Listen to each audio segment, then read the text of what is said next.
Hey, it's Antoinette with The Briefing, and we have a really special episode of The Briefing today because we're talking about dementia. And when you think of dementia, you're probably thinking of your grandparents or an elderly person in an aged care facility, and probably not thinking about a child.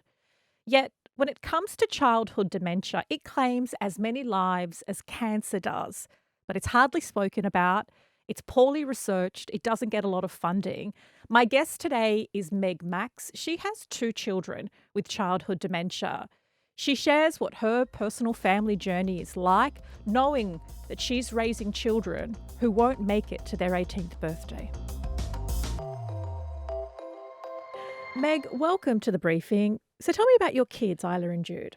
Oh, they're crazy. They're like, on some days, I think they're just typical kids. They fight like siblings. My 15-year-old's moody and gives me attitude. My 13-year-old's, full of energy and running around the house, but they're not like typical 15 and 13-year-olds.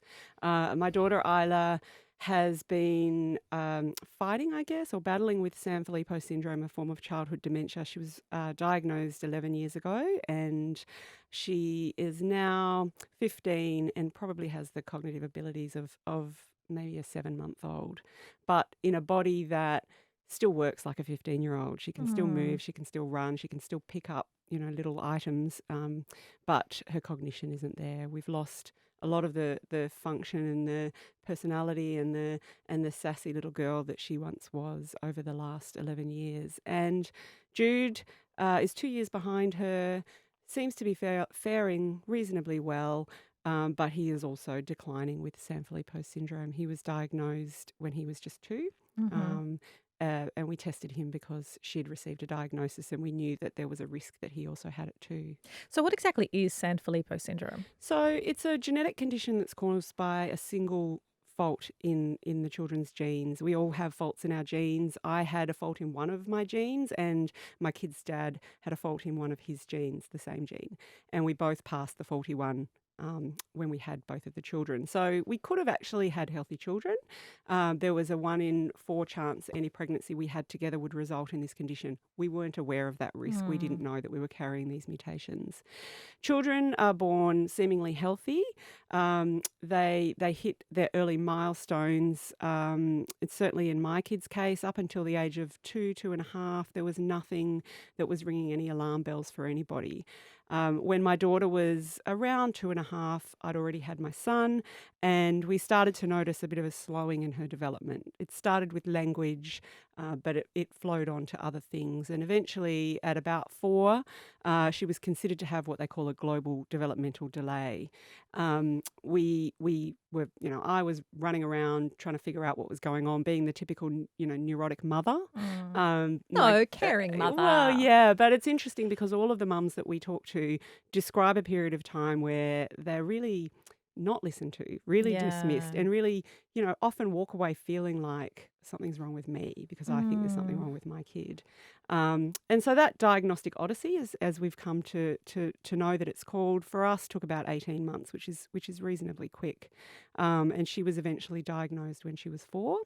And Jude, we gave testing to because we wanted to make sure he didn't have it. But unfortunately, he also inherited the same genetic mutation. So basically, my daughter could read, she could talk. I mean, small sentences. She was sort of 4 or 5 level reading. And over time, that development slowed, plateaued, and now she's losing the skills. So losing the ability to talk. She's pretty much lost all of her language now, losing her cognition. So all of the milestones that, we celebrate in our children, we have counter milestones where, all of those firsts, the first word, the first step, we're now looking at the lasts. And they're starting to decline more and more every day. The life expectancy is somewhere between 12 and 20 for their particular form of childhood dementia, sanfilippo syndrome. As a whole, kids with dementia all die prematurely, and actually 50% will die before their 10th birthday. So, there's a spectrum. Yeah. What's it like raising children that are unlikely to make it to adulthood?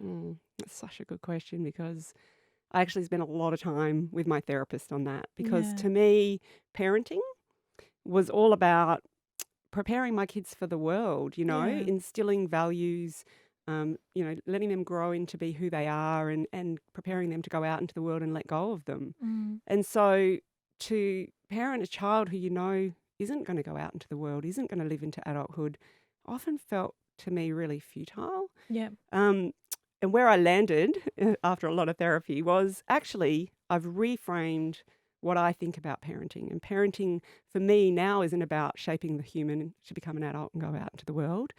To me, parenting is about making my child feel secure, Yeah. loved, and giving them as much opportunity to be themselves and explore their worlds, which are reasonably small in my kids' case, Mm. and maintain the joy and maintain the happiness as much as we can. In terms of maintaining that joy and happiness and their quality of life, what are the treatment options currently available? There aren't any, and this is the most tragic thing about these conditions is children are diagnosed often late when the symptoms are already quite significant and there's no treatment. So families are told, take your child home, make the most of them, go and make memories. That's the advice a lot of the doctors will give children. The only opportunity that kids have to access treatment in their lifetime if they have one of these conditions is on clinical trial for Mm. emerging therapies, and there are so few of them. Globally, I think last year there was 54 clinical trials running for the different conditions. There's 140 different childhood dementia disorders.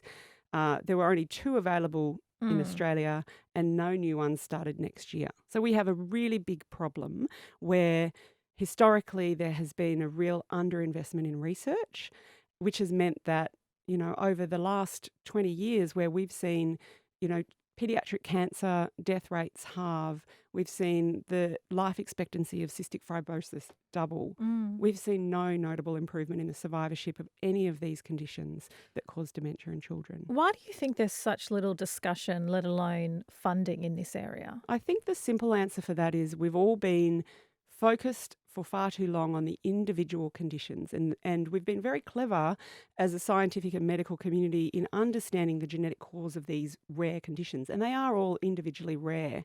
So instead of thinking about these as a collective and what are the things that are common across them and where can we get economies of scale or learn, from the different conditions, in the way that we've seen progress happen beautifully in cancer, we've been looking at the individual conditions. We've been looking at Sanfilippo syndrome, Batten disease, Niemann-Pick C.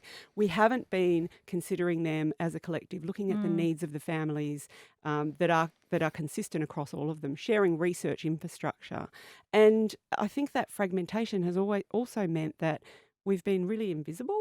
We've been lost in these silos, and the articulation of our needs and the discussion has never happened because we'd have to have it 140 times. Mm. So what we're saying is if you bring these conditions together because they are consistent in their symptoms, they are consistent in a lot of the disease mechanisms, we can start to have a conversation about how do we make a change to all of these conditions. And within the sort of the ecosystem of childhood dementia, how common is Sanfilippo?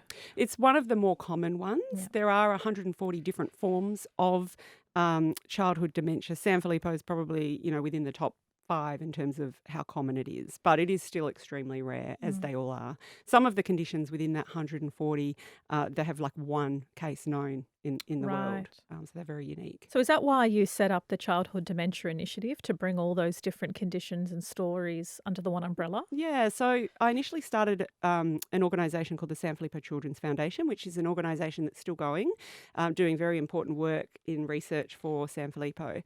And I ran that organisation. It's been going now since my kids were diagnosed, so almost 11 years. And I ran it for the first 7. And during that time, I was really proud of all of the achievements that we were able to make. We had, I think, about $8 million worth of research Mm. funding. We had a clinical trial set up here in Australia. And, it was great. But I could see all of these other conditions with really similar presentation, not getting funding, not getting the attention. The researchers were scrambling around for the smallest amounts of funding to do their research. And it was just really inefficient. The information wasn't being shared, infrastructure was being built for one and not the other. Some were not being researched at all. And so initially I started to think, from a research perspective, there's got to be a better way. And I'd noticed in the academic literature, sanfilippo and some of these other conditions were often referenced as childhood dementia, but I couldn't find any information around, well, what are the numbers? Like, how many conditions are we talking about? How many kids? And so at Sanfilippo Children's Foundation, we then engaged a group of academics and health economists to do that very study and to identify what's the collective kind of numbers and need. And from that, we identified what we now know, and then more and more academic literature is coming out as people are starting to research the group. But it's 1 in 2,900 babies are born with a condition that will lead to dementia in childhood. So that's about the same as cystic fibrosis, which is also a rare condition, but certainly much better known. Yeah, definitely. We know that probably 50,000 babies will be born this year around the world, and half of those babies won't see their 10th birthday. The majority of them won't live to adulthood. Looking at this collective group, we're able to look at, okay, well, how much research has gone in, to these particular conditions, and it's really woeful when you look at the level of investment, not just in Australia, but around the world. So we saw these numbers and we saw this huge opportunity, and it was initially looking at it from a research perspective. But of course, as a mum, I had, made all of these friends with similar conditions, and their child's dementia was caused by a different mutation to mine, but their needs of their family were the same. The challenges that they were having with the health system, with the disability systems, were all the same. And so as we went along and began talking to families and understanding their experiences with systems and with living with a child or children with one of these conditions, we realised actually this opportunity is far bigger. And not only is it far bigger, we can't only look at research because it is an ecosystem. We have to look at how are we caring for these kids? What are the models of care that we have in place? How are families coping, with the stresses? And we also have to look at the broader policy frameworks. How are we approaching these conditions? What policy decisions are being made around funding and caring and that kind of thing? So we've ended up with a rather large remit, Yes. but it is important that we look at all of those aspects. Well, the latest grant we've seen is from the South Australian Government, and that's in partnership with the Little Heroes Foundation. That's $500,000 will go into research into childhood dementia at Flinders University. Like, what kind of impact can this kind of funding have for these conditions? So we know that historically funding has been a major problem for research. When we launched the Childhood Dementia Initiative, the government actually did a call for childhood dementia research, federal government, for a $3 million call, which is a reasonably small amount of funding. But that resulted in 5 individual projects. And this latest round of funding, which has come from the South Australian Government and philanthropic funding, will add to that. So there's another project that's happening. Potentially, looking at the work that's happening in Flinders, and Kim Hemsley is an incredible researcher who 10 years ago when I met her, she was already leading the field. So potentially, there could be things that come out of that particular investment. There could be drugs identified that could make a real difference to a number of the conditions that fall under the childhood dementia umbrella. We need to have this continued momentum in funding into research, and we need to be funding projects like this on a large scale, and also integrating that with improvements in care for families as well. Obviously, you would love to see in the next few years, at a time that will help your family, some treatment options or drug options. But in lieu of that, what sorts of things have you prepared yourself for as your children's dementia worsens? Like, what do you know from other families and from the research? Like, will there be a time where they don't know who you are, where they'll be unable to walk? What are you preparing for? I mean, if I'm really honest, and I am honest, my kids won't benefit from the research that's happening now. It's a Okay. simple fact. They've progressed too far in their Sure. dementia, and what we're understanding now is early intervention is absolutely critical. By the time most kids present with and have symptoms, strong enough for a diagnosis, it's almost too late. Mm. We need to be getting these kids younger, and that's why the newborn screening and other things that we're advocating for are critical. So I'm preparing my family for the continued decline. We've recently done mods to the house to allow for wheelchairs because we know that that's coming. As I mentioned earlier, my daughter has already lost her speech. I don't know. Does she know who I am? I think she knows. She recognizes I'm somebody and I'm Mm. significant. She Mm. smiles when she sees me. But I don't know. She doesn't call me mummy anymore. There will come a time where she will be gone, but still here. And that incremental loss is something that we've been managing as a family for 10 years. The children that are at my house now are very, very different to Mm. the children who were at my house 10 years ago. And so those gradual losses are something actually I think most people don't understand. They understand grief and bereavement and when somebody Mm. dies, but the incremental losses of a person is something that society in general don't really understand. And one of the psychologists in our field described it as the disintegration of humanity. And, Yeah, I think that's wow. just the most apt way to describe what we're watching. So they will eventually stop walking. And, feeding becomes a problem. Eventually swallowing becomes a problem. Um, the majority of children end up with respiratory issues. So a lot of Mhm. kids die from pneumonia or renal failure or other kind of body system failures that accompany the dementia. Yeah. Thank you so much for all the work you're doing and also for sharing your family's journey. Thank you.